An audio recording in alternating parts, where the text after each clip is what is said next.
if you are blessed, you will be coasting.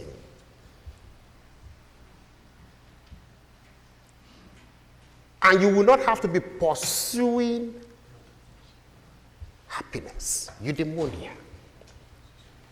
And he says, how?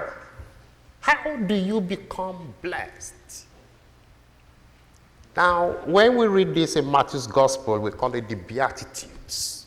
Again, that word Beatitudes means Makarios. It means how to be blessed by God. Only God can bless you. And how? So Jesus says, to be blessed, you have to be poor. You know, now when we talk about poor, we start to think about homeless people. We start to think about destitutes. We start to think about people living on the streets. We start to think about addicts. The church has a fundamental option to care for the poor.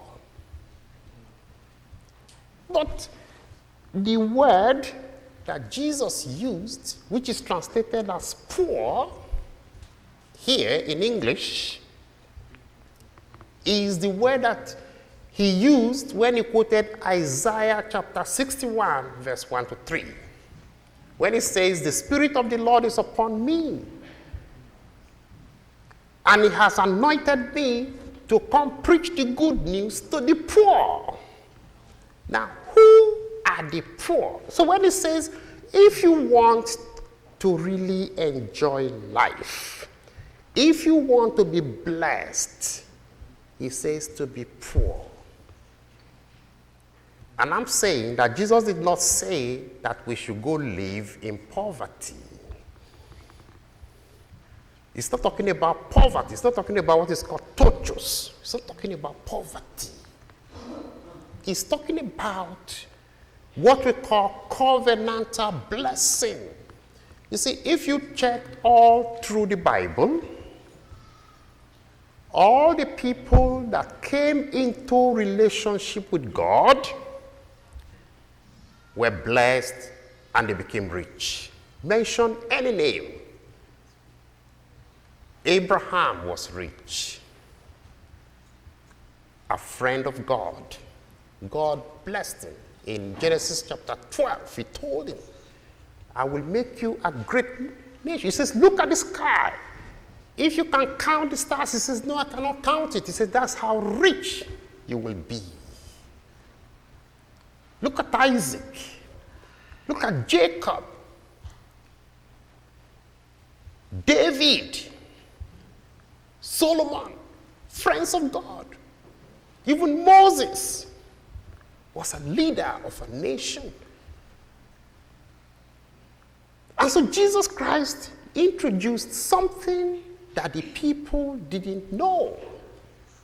And he says, if you want to experience covenantal blessing, if you want God to bless you, you have to need God. That's what we call poor. You know, there are people who feel they don't need God. They are so full of themselves. That's why he says, when he was giving them, he says, blessed are you who are rich now. You feel you are rich. You don't need God anymore. He says, woe to you who are rich. Woe to you who are full. Woe to you who are laughing now. You are laughing now because you think you have it all. You are full. You are laughing. He says, woe to you. Woe means I'm sorry for you. He says, I'm sorry for you. And so Jesus invites us to be hungry for God. Create space. You know, in the Catholic spirituality, before 1965, before Vatican II, the church used to say that all Catholics should create a hunger for Jesus. So that to receive communion, you have to fast for 24 hours so that you will be hungry for Jesus. And then after Vatican II, they reduced it to 1 hour, the 1 hour fast, and say, be hungry for God, be hungry for Jesus. And so Jesus here says, blessed are you who are hungry now. You have to be longing to go receive Holy Communion. You have to have that hunger. That's what has brought you. That's what has brought me. You have to have that craving to go meet Jesus. You have to have that craving. You have to have that hunger to go to church, to go meet God. You have to create this space. And so Jesus Christ says, when you do these things, he says people are going to hate you. He says people are going to hate you. People are going to exclude you. People are going to defame you because of the Son of Man. Because you have a hunger for Jesus. Because you are going to church. It says people are not going to like you. He says, but the blessings that comes with being hungry for God, creating space for God, he says there is a blessing that comes with it. And that is what it says, blessed are you, blessed are you. And again, I say that word, Makarios, means you are fortunate. You are fortunate. You will be happy. You know, when we're talking about happiness, we are not talking about what Aristotle was talking about, which is eudaimonia. You see, it's talking about joy. The joy that comes with having a relationship with God. Nobody can take away joy, but happiness can end. You know, it's like we can decide we are going to have a happy hour. And after that hour, we go back to sorrowing.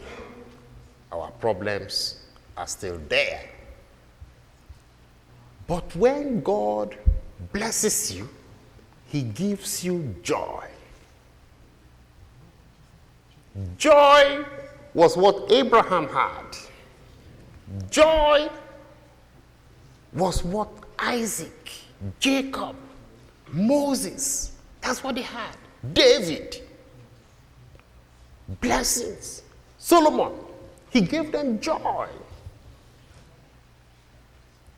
And why were they full of joy? You know, somebody says, how did David have the time to compose 150 psalms?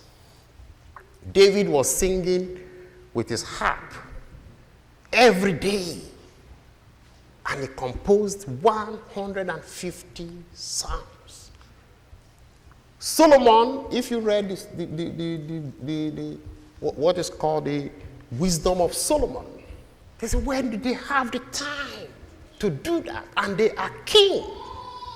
How did they do that? They were expressing the fullness of joy that God blessed them with. And so Jesus looked at the multitude. He says, the great crowd and the great multitude, Jesus looked at them and said to them, if you want to be blessed, if you want to have a joyful life, again, Makarios, not eudaimonia. Aristotle says happiness, but Jesus Christ says you need joy. You need, in the Hebrew language, it's called the barak. Blessing. That's what you need. And it says, when God speaks this thing to you, nobody can take it away. And it says the number one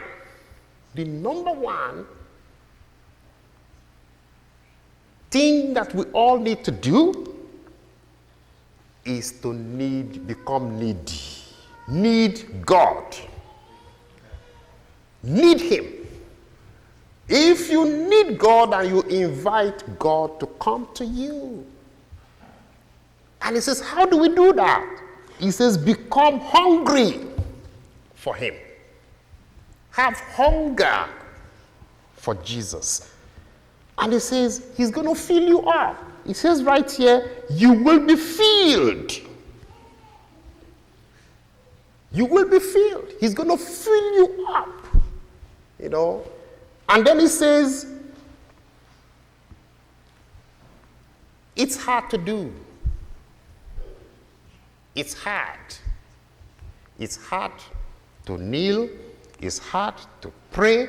It is hard to say your prayers, to kneel down, to create space, to take the 1 hour to go to Mass. It's hard to do. And he says, but you are going to cry when you do them. He says, but don't worry.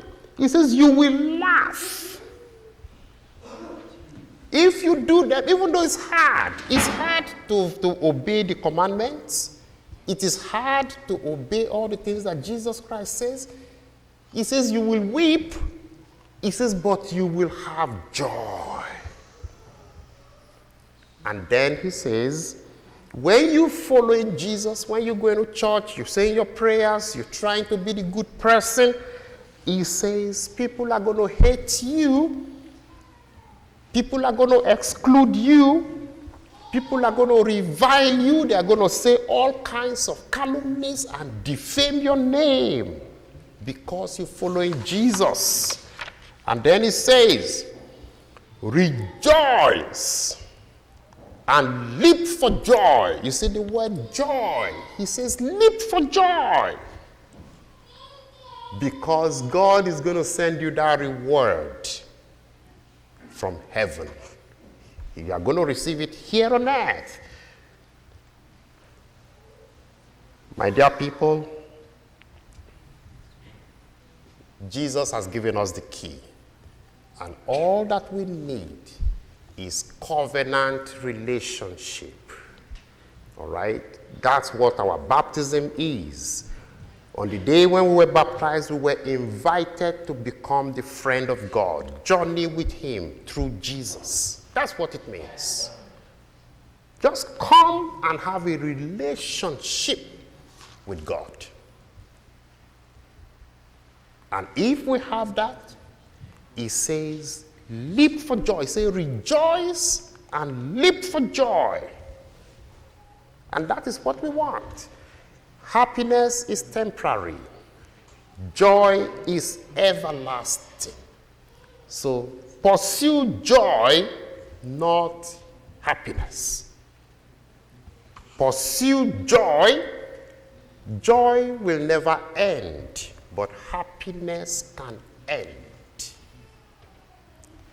Jesus then concludes and says in today's text, I like the conclusion here. He says, when you pursue happiness, people are going to be speaking about you. They're going to be saying, oh, look at him. Look at his house. Look at his car. Oh, he's got exotic things. He says, but that is what they said to the ancestors and the false prophets, and we know where they ended today. He says, but if we stay with God in a relationship, joy is guaranteed. And nobody, no situation, no calamity can take away the blessings of God, which is joy. He says nothing can rob you of that.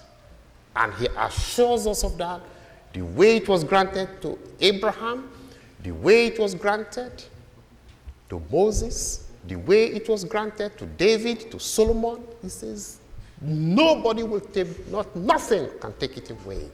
So, my dear people, let us ask God to bless us. That's what blessing is. Let God speak good to us, and joy will be ours forever. Please let us stand and let us pray.